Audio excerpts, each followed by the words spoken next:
Okay, so on to the Maxwell then. So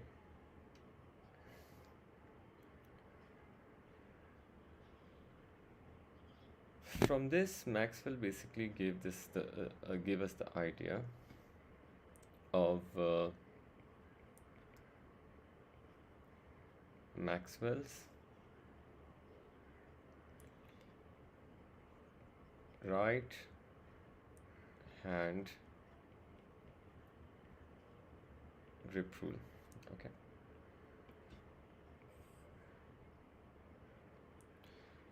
So basically,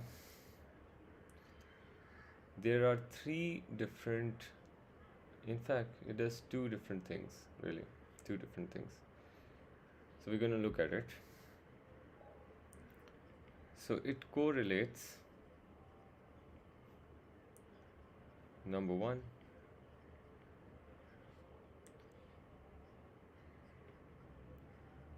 circular current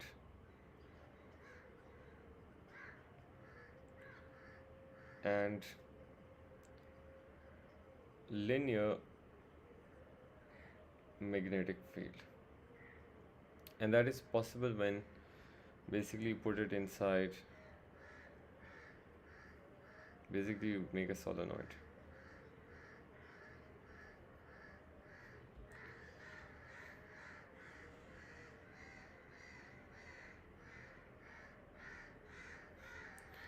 So in a solenoid, the current, suppose, is going in this direction. So your thumb basically directs you towards the direction of north, and your fingers curl in the direction of current. I'm sure you guys have done it in O levels, but it would be like this, like your hand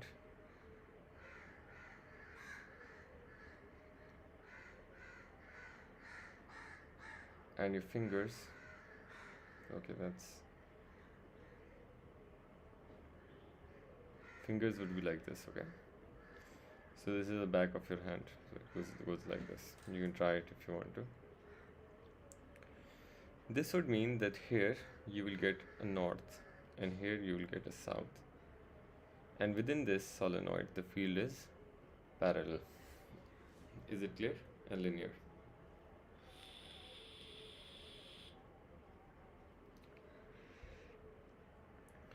On the other side, basically, when there is circular,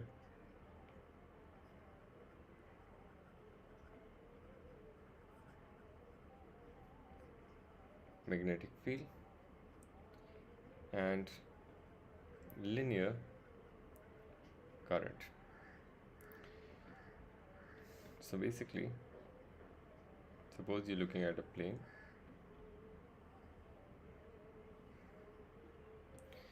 and a wire is just going like this, taking current like this. So the field is generated like this.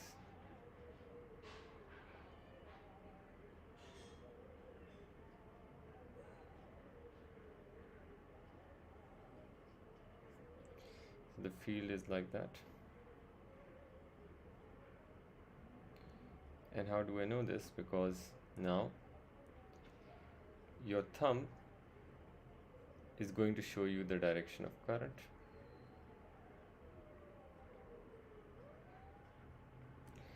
and fingers curl to the direction of magnetic field. Is it clear, everybody?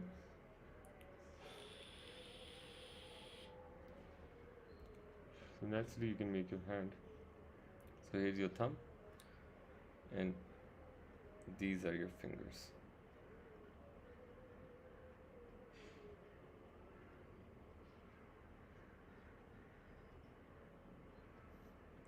and the current is going like this. Okay, I hope you guys understand this, right?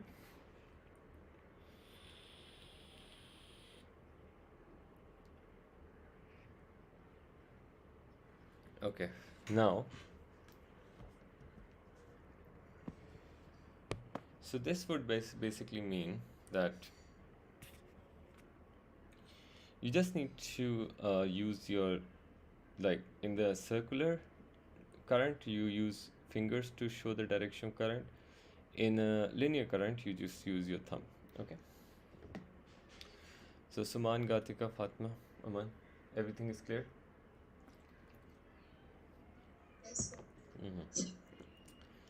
Now, so according to Maxwell, basically, we already know that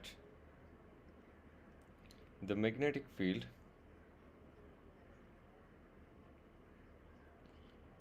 strength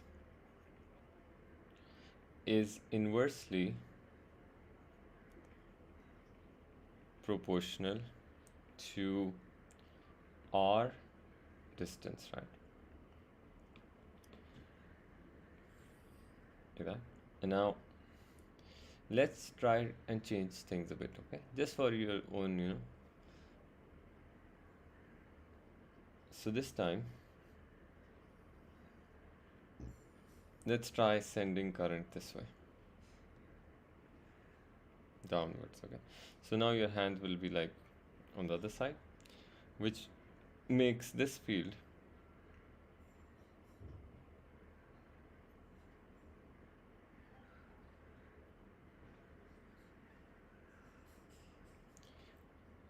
go clockwise. You can check from the right hand grip rule.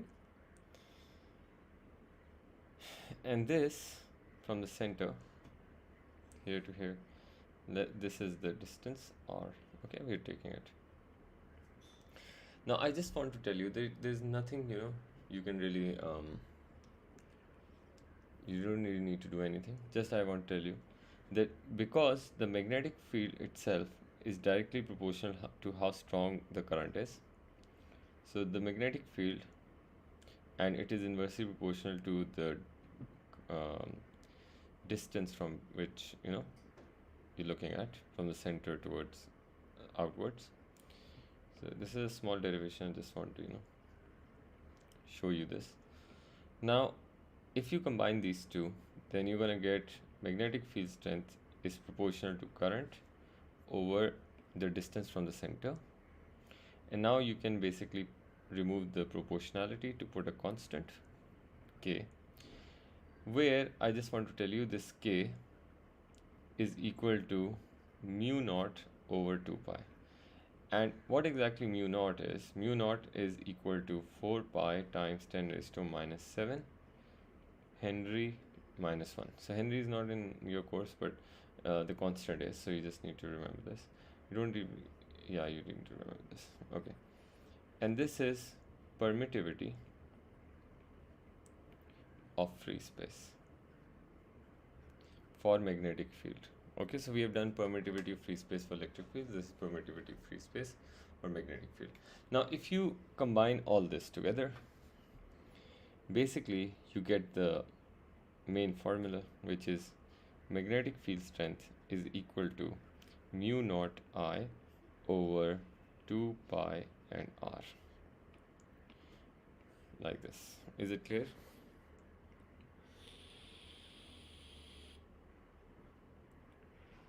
And you already know that this P is the magnetic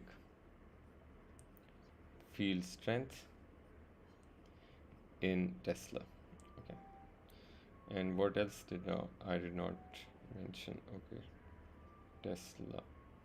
Okay, so this is current, and this is the distance. All right, just remember that. If you have any question, please let me know.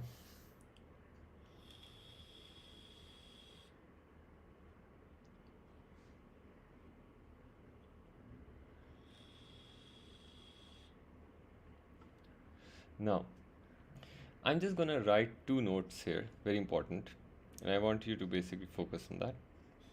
I'll explain it too. So, in a circle, the magnitude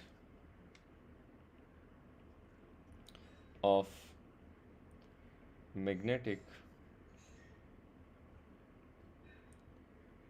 field strength at any point on that circle will be same. So magnitude same, but direction wise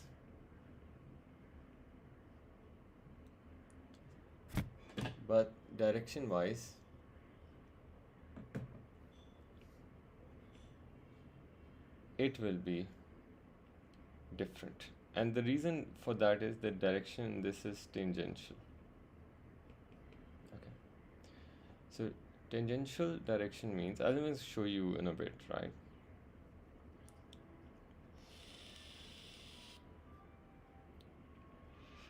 The other thing before I show you this is that the magnetic field strength is a vector quantity. Hence, it depicts the same direction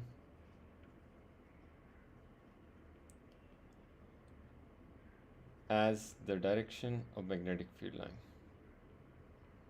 Direction of magnetic field lines at that point. So let me tell you why what I'm saying here is, so if you make a circle like this and the direction is like here, I'm just making a couple of these. So what it means is that at this point the magnetic field strength would be like this. In this direction, the magnetic field strength of the same magnitude in this direction, magnetic field strength same magnitude in this direction, and it's a tangent to the circle. Is it clear? Because it's a vector quantity, so of course it is going to be different then. You got my point? Yes, sir. Right.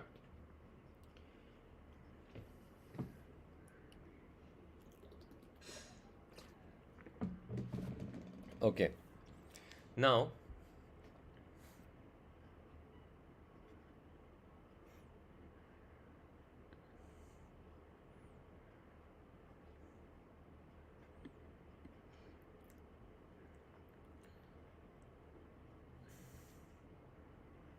okay. So now what you're going to do is you're going to basically see what happens when there is a solenoid. So in case of solenoid, which basically looks like this,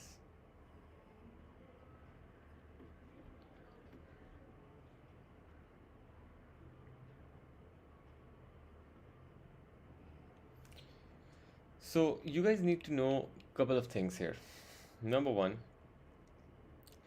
is that, in fact, I just want to make it this way. This is actually better. Shows me through the path. Okay, like this. So there is like current going in, like this, and current going out. So you can count the number of turns on this. Let's call that N. And this length at which these turns are made is L. Okay, so you can mark this.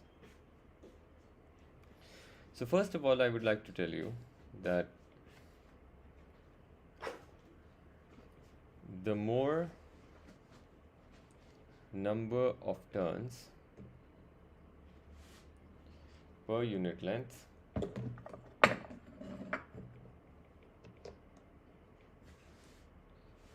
the stronger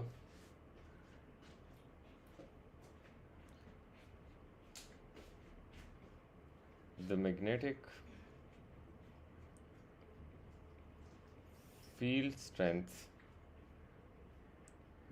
will be. Okay, the next thing you guys need to remember is that there is a uniform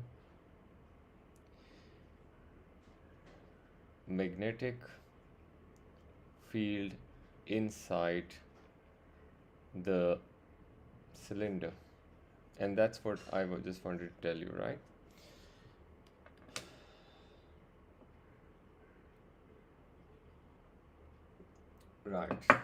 Now, so remember the two things I would like to tell you. The first formula that you guys need to remember is that there is a quantity called N, and N is given by N upon L. Okay, I'm going to explain this. So N is basically number of turns per unit length. This capital S is the total number of turns, and this L is the total length of solenoid. So that's how we get N as number of turns per unit length. And the point is that we can only find like the magnetic field strength at the very center right here, and that would basically mean that the magnetic field at the center would be equal to mu naught, which is the permittivity of free space, N, and times I, where I is the current, you guys know, and N you know. So I just want to, this is the current. And the magnetic field, just don't be confused, it is at the center. So this way we can find whatever the strength is at the very, very middle. Any questions now?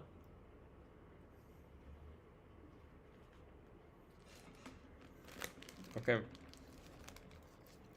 Fatma, is it clear? Yes, sir. Okay, very good. Now, what if there is a flat circular coil of single turn?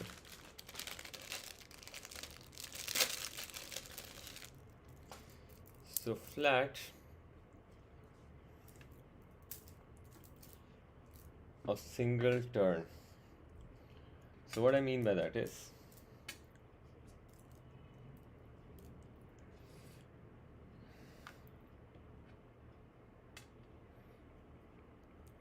flat circular coil of single turn. Let me draw this for you.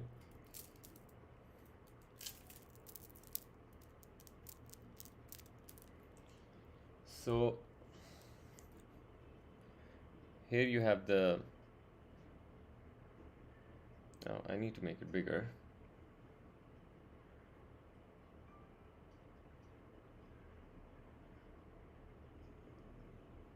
Okay.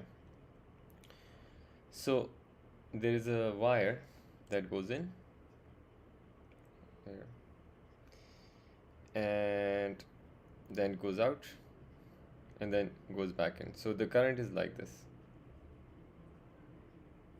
Okay.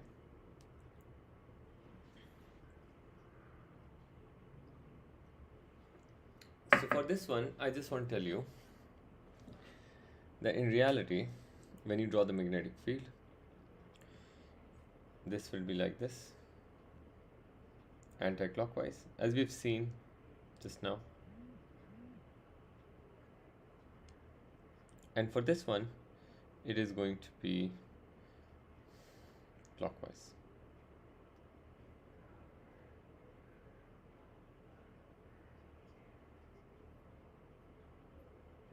So like that, like that, like that, like that, like that, like that.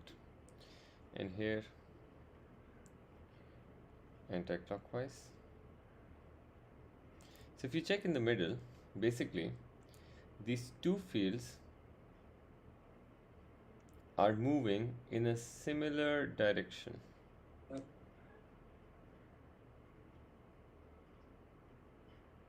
As you can see, right?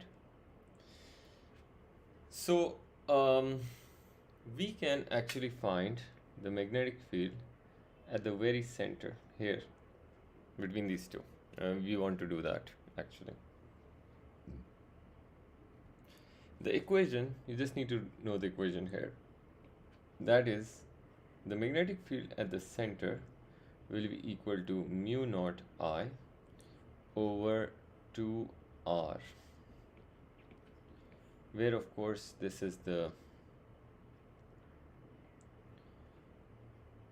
current, this is the distance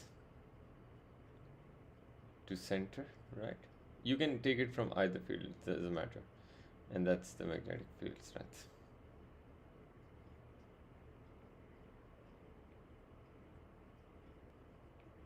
So these most of the drawings you've already done.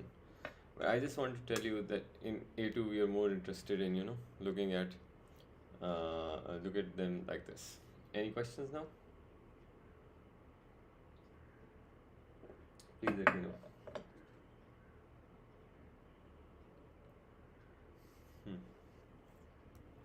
Now,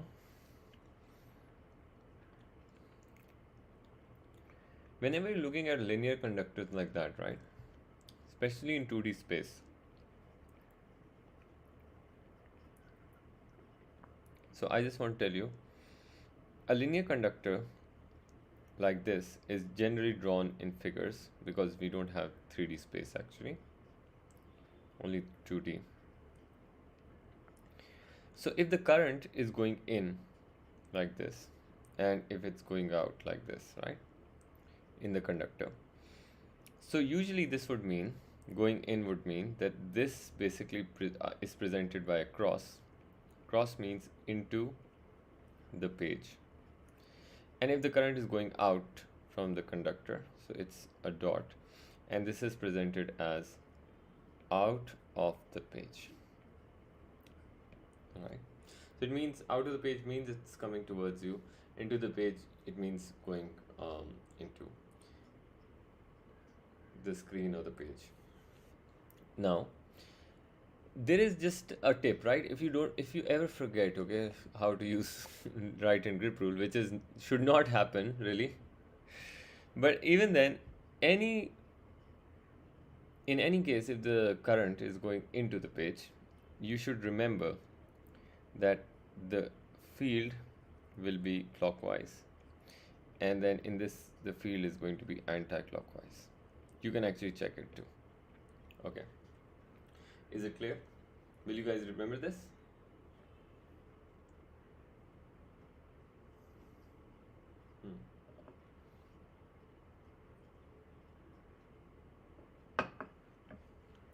I hope no.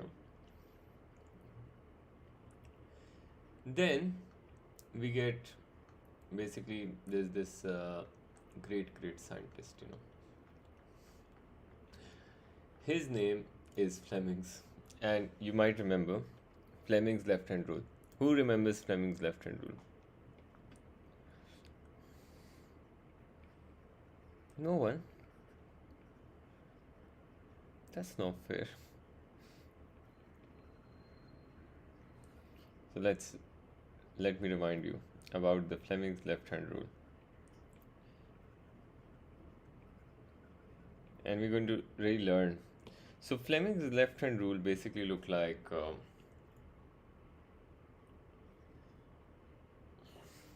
I don't know.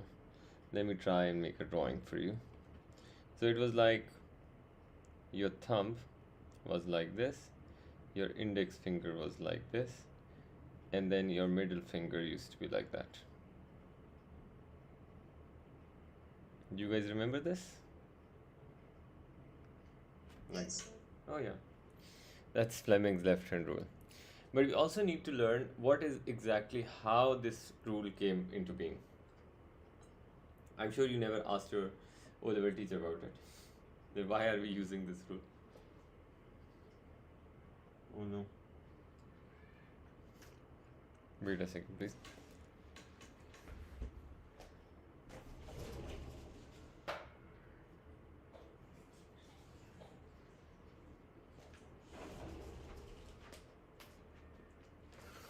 So, let's check it out then. So, in 10 minutes, when the meeting ends, please rejoin, alright?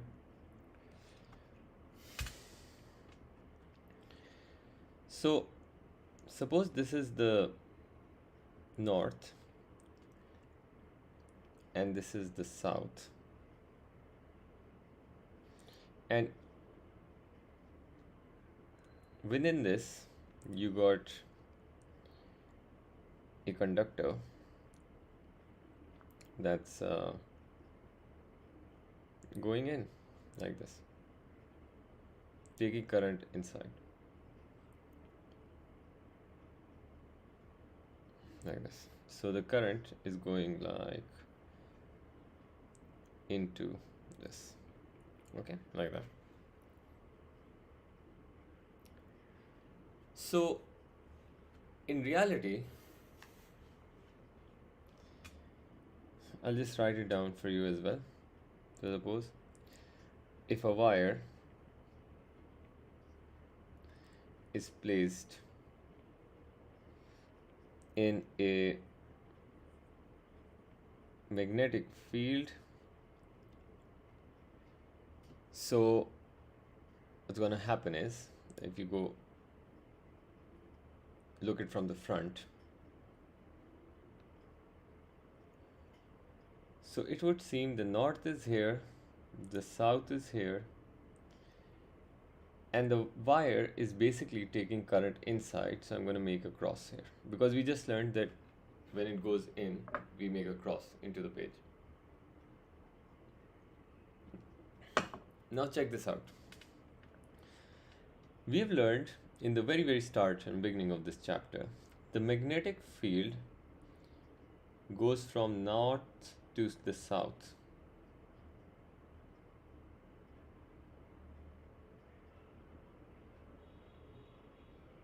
Like this, right? However, when the current moves, there is also a magnetic field of its own. So if there is a magnetic field of its own, which means that because it is going into the page, the magnetic field has to be clockwise or anti-clockwise. Can you please check?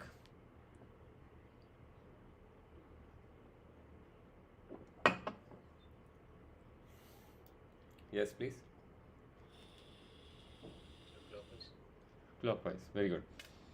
So, according to Maxwell's right-hand grip rule, the magnetic field is going to go clockwise. And what is the magnetic field? This is the magnetic field that is generated by the current itself. Okay. Okay, I need to make it a bit like this and like this. Now check this out, huh?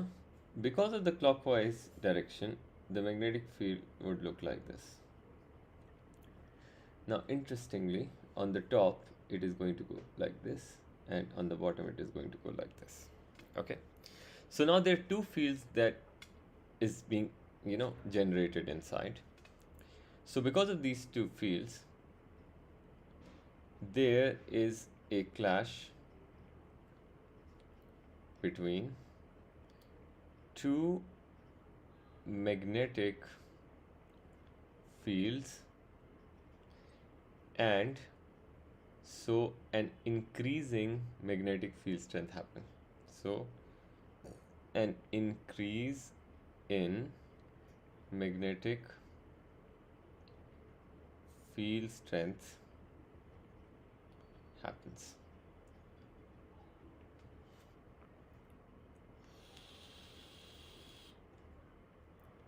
Why? So let's check it out.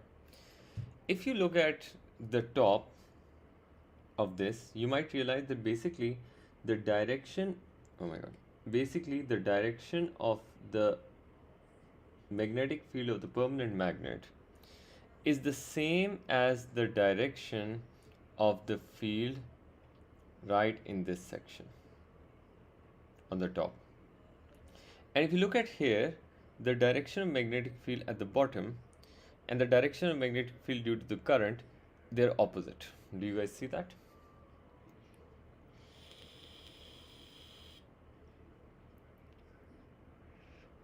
Now this basically causes, like, if you, let's go down from here. So this causes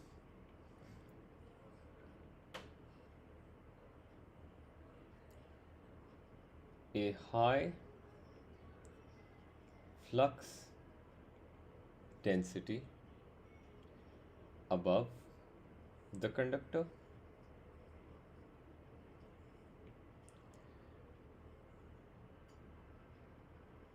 that experiences a force downwards. Now let me show you why. So now again,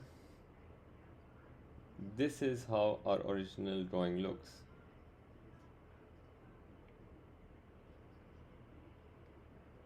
There is a north, there is a south, there is a magnetic field here. Sorry, current going in. So the magnetic field really is going like this.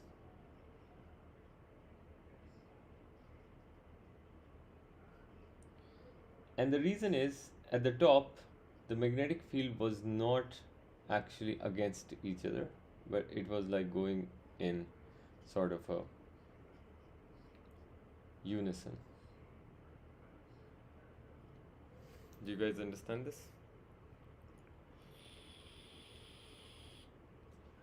Can you repeat the last part, please? Yes. I just said, if you look at this drawing, right? Let me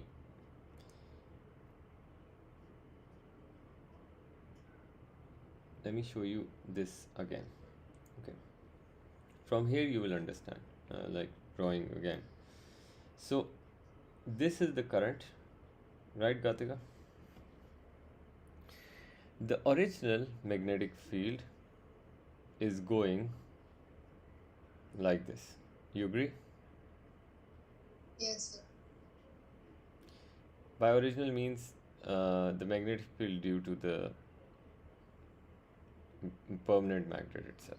When you draw another magnetic field, let me do it with a different color. That will actually help us. So how do we know it's clockwise? Right hand grip rule. You put your thumb towards the page, curl your fingers. Can you do that? Yes, got it. Now, because it is clockwise, so clockwise, let me make this. Clockwise is like this, right? If you notice, on the top side, the magnetic field is aligned, the pink magnetic field is aligned with the yellow magnetic field. You see? Yes, sir. And at the bottom, it is basically, oh, I made wrong arrows. My bad. Sorry. It is against it. I have to erase everything. My God. No, I can't do that. That would make too much. Let me just take a small eraser. Is only this much. Okay, so what I'm saying is, at the bottom, it is against it. So that is the reason why on the top, the magnetic field has strengthened, whereas at the bottom, it has cancelled out. Do you see? Yes, sir.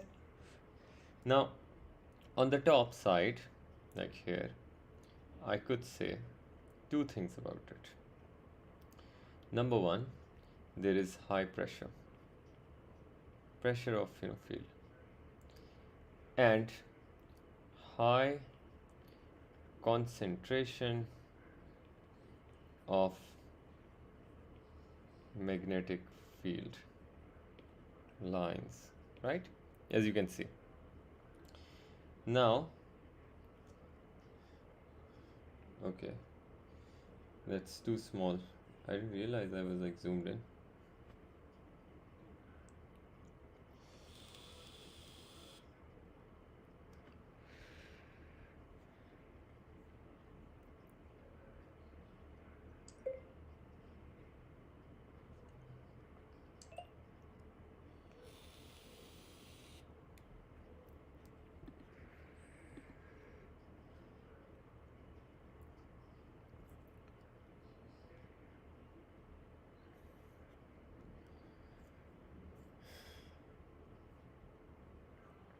Okay.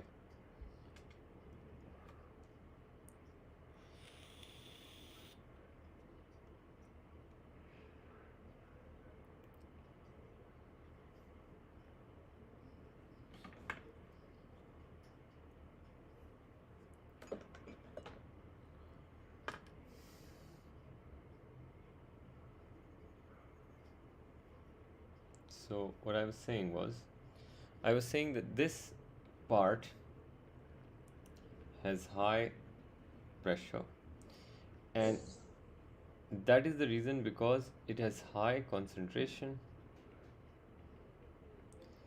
of magnetic field lines on the top, right?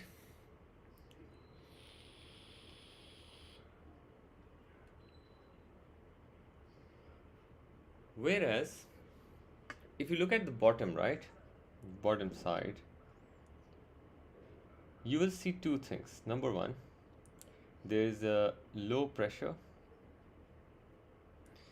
and it is because of the low concentration. Okay, my low concentration of magnetic field lines. Now, if you this results into this being forced down, that would enable it to go down. Is it clear? Do you understand now?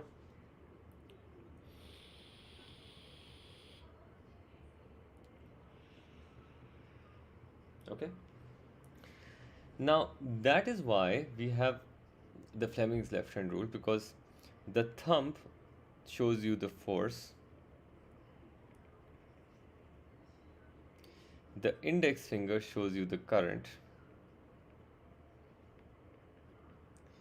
and the middle index finger shows you the magnetic field,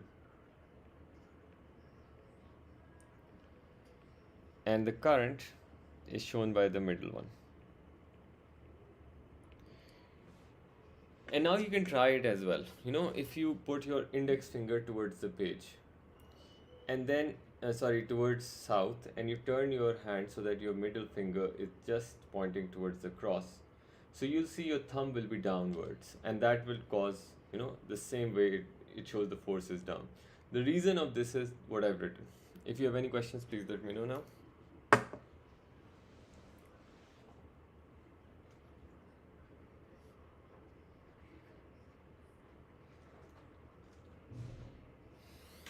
Okay.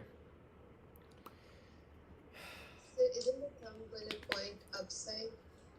No. Are you using your left hand?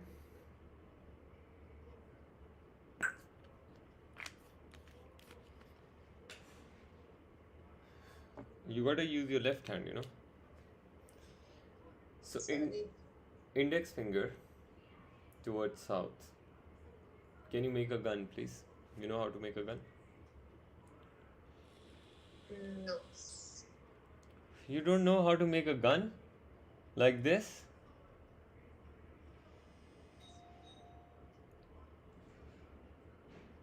Make like just point the index finger of your left hand towards the south. Done? Yes. Now, twist your hand, the wrist only, such that your middle finger points towards the cross. Okay. Where is your thumb now? Downwards. So that's the force. Do you understand? Yes, sir. Just a pro tip, okay? This current is, by the way, only the positive current, okay? The conventional current, this means. Pro tip. And pro tip is always align the index finger first. If you do that, everything will be easier then, because then you can see actually where you're moving. Okay? Do you understand?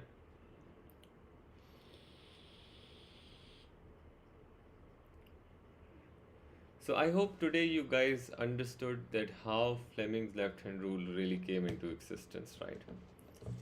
And that's how. Because of the clash of two fields. And that's very important to understand, because if you know the direction of the field that is generated by the current or the wire carrying current, you can do it even without Fleming's left hand rule. That's not even that hard. But it's good to know the fast way as well. So why not then? Okay?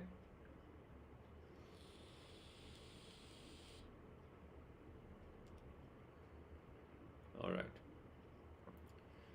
Now, if you have any questions, please let me know. Otherwise, we will have to move it to tomorrow's class then. This is a long chapter actually, and no very exciting one as well.